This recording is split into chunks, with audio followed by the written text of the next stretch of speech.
you're watching China in 60 Seconds with Shirley. Chinese companies that are listed in the US stock exchanges has been so much in the talks again since yesterday. And back in May, there was a law that was introduced by Senator Kennedy and subsequently passed by the US Senate. It's called Holding Foreign Companies Accountable Act, in which it says PCAOB, an audit body under the SEC, should have the ability to access the auditing records of companies that are listed in the US stock exchanges for the past 3 consecutive years to ensure that they are not under the control of a foreign government. And the law is currently waiting for the House approval. What does this all mean for Chinese companies that are closely connected to the US capital market? Well, one, there are 154 Chinese companies that are currently listed on the US stock exchanges as of June 2020.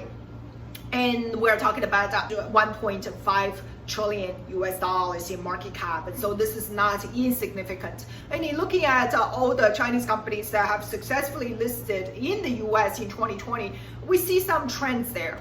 One is that the pricing range has come down quite a bit. It's come to the low ends and in some cases below the IPO range. And so the Chinese companies are no longer the most favored darlings on Wall Street. You see most of these companies are not profit generating. Those are the fundamental advantage that Chinese companies have been looking for and will continue to look for in the US stock exchanges. And in June, just 3 weeks ago, Dada, which is an e-commerce company that also got successfully listed on NASDAQ. Last week, Li Auto, which is one of China's leading EV manufacturers, has filed for its IPO listing. And so as you can see, the security framework is tightening up. Regulatory approval brings a lot of uncertainty. The political environment continues to turn more hostile. But Chinese companies continue to flock to the US stock exchanges. Why? Because a lot of these companies that are in technologies, in the new economy, they are cash burning business.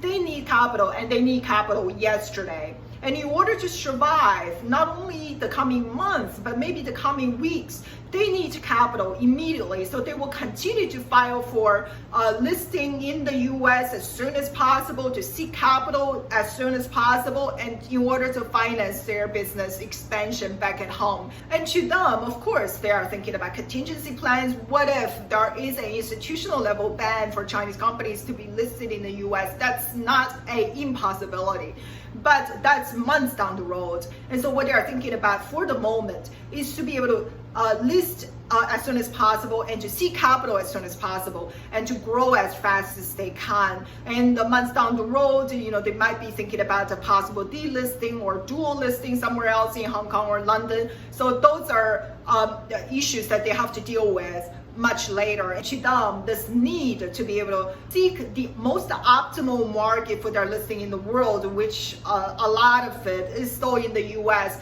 that desire and that need will continue, and we will continue to see Chinese companies coming to the US stock exchanges as long as this institutional ban is not in place. And you are with China in 60 Seconds with Shirley.